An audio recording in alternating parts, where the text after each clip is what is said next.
Small gun, but 400 feet per second plus readings. I guess I can't say this is a great option for CQB out of the box, but you guys wanted me to review the Amoeba, so here we are. First off though, thank you to everyone who commented what gun my friend Levi should get, because now he's set to make this his first airsoft gun.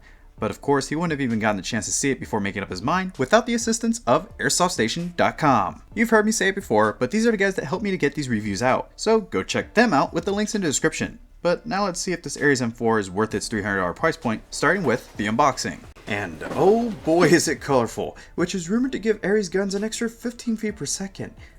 I think that's true, but I can't confirm that. Okay, who cares about the box? What I care is what's inside. So opening this thing up, first up we'd have to show off this very simple manual. This sheet will show you how to load your included high cap magazine, how to adjust your hop up and fire selector, and you'll get an explosive view of both the gun and the magazine. Nothing really special is going on here, but it's my job to make this irrelevant, so next up is a heavily customized Amoeba high cap. Saying that this 300 round high cap is unique wouldn't be enough.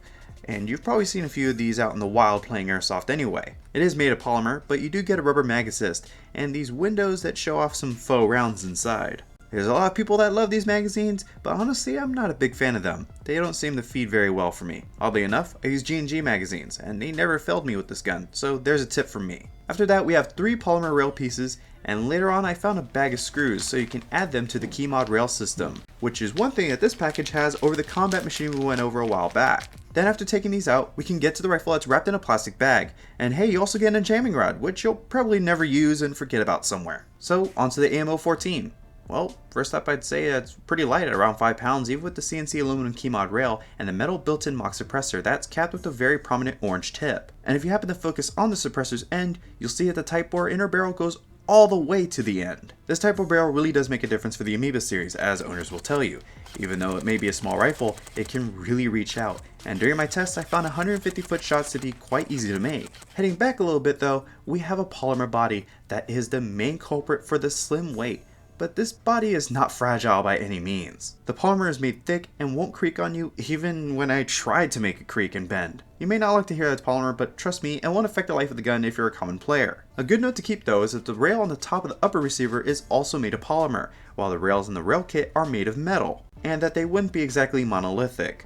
But what would come on top of them would be these flip-up sights. And this is where I'm not really impressed. They're made of a low-grade plastic from everything else, and they're a bit phony. You get no adjustments with these, and all the dials are molded into the sights, and they lack any locks to keep them up besides a divot where they click into place. They're not total garbage, but being as I can't adjust them just throws me off for a $300 gun. But I guess if I have money to buy an Amoeba, then I should have money to buy a good pair of Magpul irons. Or just throw on something else like a Trigicon. Another minor thing that bugs me would be the trigger guard.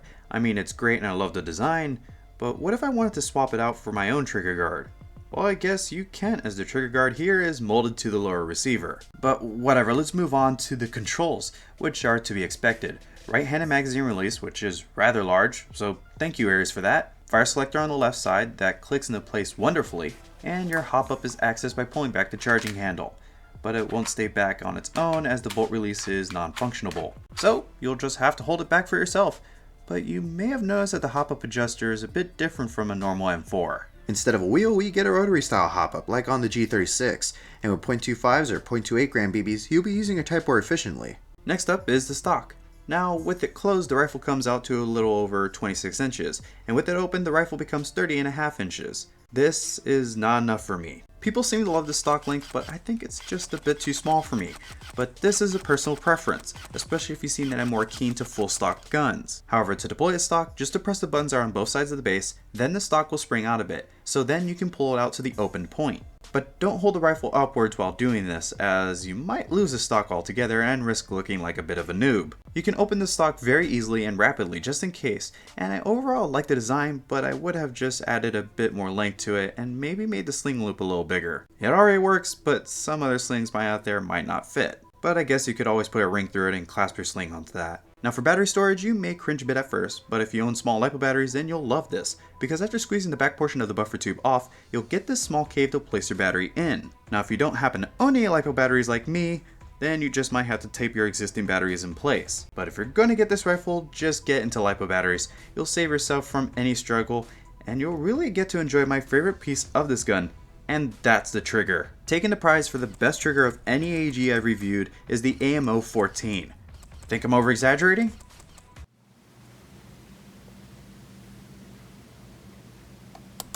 Yeah, that's how it's like to pull back the trigger on an AM014. It's instant and makes for a quick trigger rifle, and with the right trigger finger and maybe the right battery, you'll be getting mistaken for shooting full auto quite a bit. And let's say you want to shoot burst fire or module selector switch options. Well, put your tools away because Ares also sells a separate programming device for the Amoeba series, so you can do just that. It plugs right into the battery connections, and setup is super easy, but the programmer itself does cost another $60. And then finally, the pistol grip is slim and texturized just like the 300 round high cap magazine, and it feels great.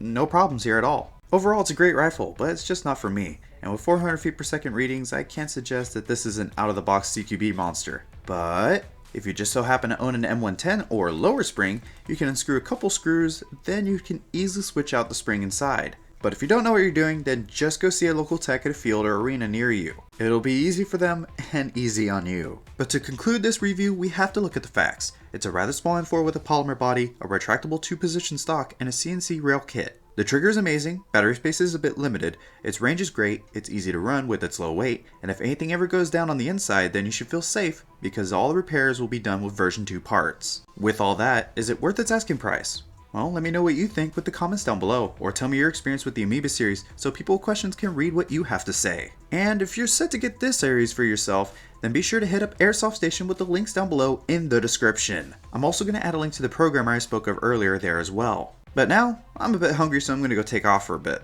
But I'd like to thank you all for watching this review. This has been Scott Holmbeck from the city of San Antonio, and I'll be sure to see you all next time. I'm always hungry at the end of these videos.